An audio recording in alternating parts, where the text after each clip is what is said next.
নমস্কার বন্ধুরা, ঐশীস কিচেনে সবাইকে জানাই স্বাগত। প্রতিদিনের মতো আজ আমি একটা নতুন রেসিপি নিয়ে চলে এসেছি। আজ আমি বানাবো বাদাম দিয়ে রুই মাছের ঝাল। বাড়িতে কয়েকটা চীনা বাদাম থাকলে এইভাবে রুই মাছের ঝাল বানান, দেখবেন খেতে দারুণ লাগবে। প্রথমেই দেখুন গ্যাসে কড়া বসিয়ে দিয়ে আমি এর মধ্যে দিয়ে দেবো সর্ষের তেল। এই তেলটাকে খুব ভালো করে গরম করে নেব। তেলটা গরম হলে আগে থেকে লবণ হলুদ মাখিয়ে রাখা রুই মাছের পিস দিয়ে দেব।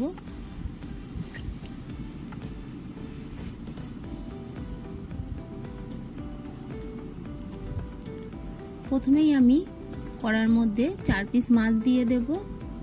এই মাছগুলোকে উল্টে পাল্টে খুব সুন্দর করে ভেজে নেব।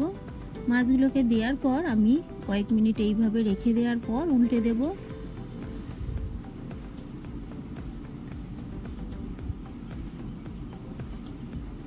মাছ দেওয়ার সঙ্গে সঙ্গে উল্টাতে যাবেন না, তাহলে কড়ার গায়ে লেগে যাবে। কয়েক মিনিট রেখে তারপর মাছগুলোকে উল্টে পাল্টে সুন্দর করে ভেজে নেবেন। দেখুন এই মাছগুলো ভাজা হয়ে গেছে। মাছগুলোকে আমি আরো একটু উল্টে পাল্টে তুলে নেব।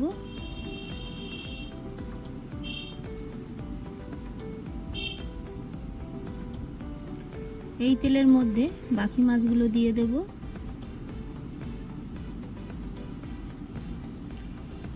আমি জ্যান্ত রুই দিয়ে মাছটা করছি। আপনার যে কোনো রুই মাছ, কাতলা মাছ, বাটা মাছ, যে কোনো মাছ দিয়ে একইভাবে রান্নাটা করবেন, দেখবেন ভালো লাগবে।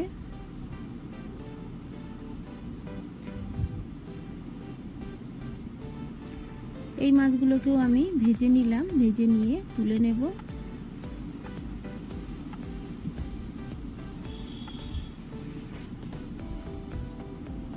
তেলের মধ্যে আরো কয়েকটা মাছ আছে, দিয়ে ভেজে তুলে নেব।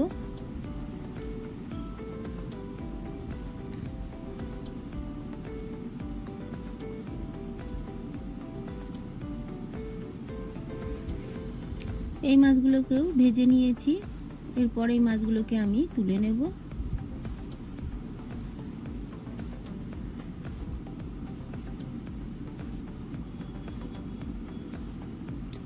এই তেলের মধ্যে আমি আরো একটু সরষের তেল দিয়ে দেব। তেলটা গরম হলে এর মধ্যে দিয়ে দেব হাফ টিস্পুন কালো জিরে,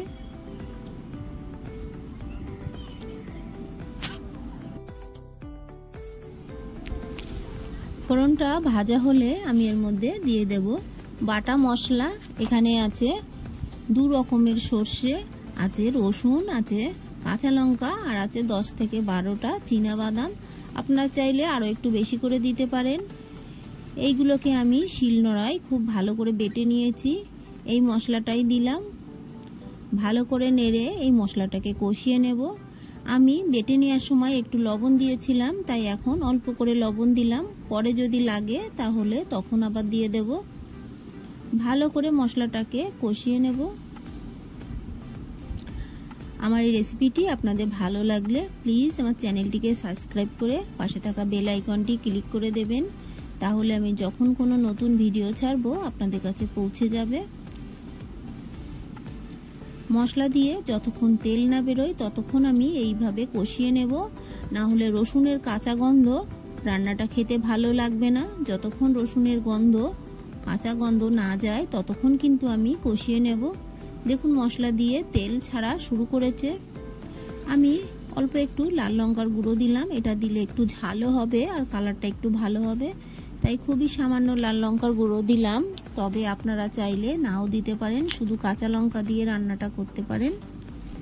এই রান্নাটায় খুব বেশি কিন্তু মশলা দিলাম না, এই অল্প মশলাই খেতে দারুণ লাগবে।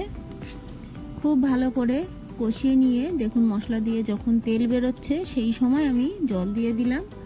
গ্রেভিটা আপনারা যেমন রাখবেন সেই মতো জল দেবেন। দেখুন গ্রেভিটা ফুটে উঠেছে। এই সময় খুবই সামান্য আমি হলুদ গুঁড়ো দিলাম। আপনারা চাইলে মশলা কষার সময় দিতে পারেন। হলুদ দিয়ে একটু ফুটিয়ে নিয়ে তারপর ভেজে রাখা মাছগুলো সব দিয়ে দেব।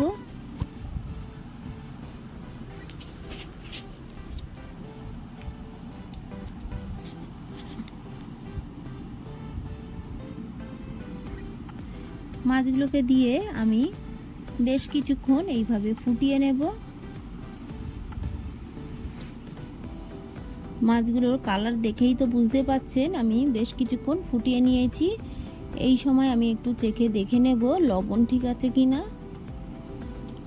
একটু চেখে দেখে নিলাম, এটার মধ্যে আরো একটু লবণ লাগবে, তাই আমি আরো একটু লবণ দিলাম। দিয়ে ভালো করে একটু নেড়ে দেব।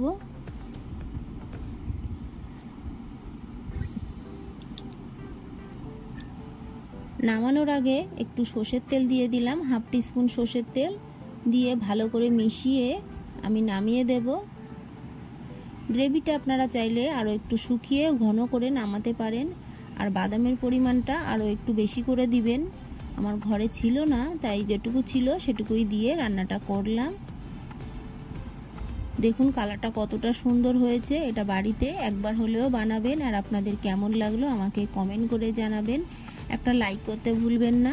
রেসিপিটি ভালো লাগলে আমার চ্যানেলটিকে সাবস্ক্রাইব করে পাশে থাকা বেল আইকনটি ক্লিক করে দেবেন, তাহলে আমি যখন কোনো নতুন ভিডিও ছাড়বো আপনাদের কাছে পৌঁছে যাবে।